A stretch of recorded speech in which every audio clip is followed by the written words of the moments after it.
আজকে চলে গিয়েছিলাম চাপায়ের বিখ্যাত কালাই রুটি খেতে। কেন জানি না অনেক দিন ধরে অনেক বেশি কালাই রুটি খেতে ইচ্ছা করতেছিল। আর কালাই রুটিটা তো সব জায়গায় পাওয়া যায় না, এই জন্য অনলাইনে অনেক ভিডিও দেখার পরে আর কি আমরা অনেক খোঁজাখুঁজির পরে লোকেশনটা বের করেছি। তো লোকেশনটা হচ্ছে মিরপুর স্টেডিয়ামের পাশে কালাই রুটি ঘর। তো এটা হচ্ছে রেস্টুরেন্টের নাম কালাই রুটি ঘর হলেও এর আসল হচ্ছে নাম হচ্ছে পার্সিয়ান কাবাব অ্যান্ড রেস্টুরেন্ট। তো এখানে অনেক বেশি বসার জায়গা ছিল। তো আমি এখানে আবার হচ্ছে রুটি বানানো দেখতেছিলাম, আর আমরা এখানে রুটি অর্ডার দিয়ে দিয়েছি। আর আঙ্কেলটা দেখুন মাটির চুলায় অনেক সুন্দর করে কালাই রুটি বানাচ্ছিল। তারপরে আমরা ভিতরে যে আর কি ওনাদের মেনু কার্ডটা দেখলাম। এখানে কালাই রুটি ছিল হচ্ছে 30 টাকা, বেগুন ভর্তা 40 টাকা, আর ধনিয়া পাতা মরিচ ভর্তা 10 টাকা।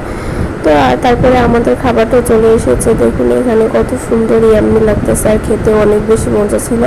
তো আমার কাছে ধনিয়া পাতা ভর্তাটা ভালো লাগে না, আমার কাছে যে বেগুন ভর্তা আর মরিচ ভর্তাটা বেশি মজা লেগেছে। আর আমি ওই দুইটা ভর্তা দিয়ে খেয়েছি।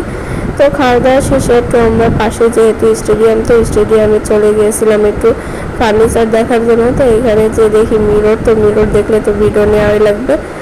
তো আজকের ভিডিওটা আমার এই পর্যন্তই। সবার কেমন লাগবে অবশ্যই কমেন্ট করে জানাবেন। আর যার যার কালাই রুটি খেতে অনেক বেশি ভালো লাগে অবশ্যই পার্সিয়ান কাবাব অ্যান্ড রেস্টুরেন্টে কালাই রুটি ঘরে চলে যাবেন কালাই রুটি খেতে।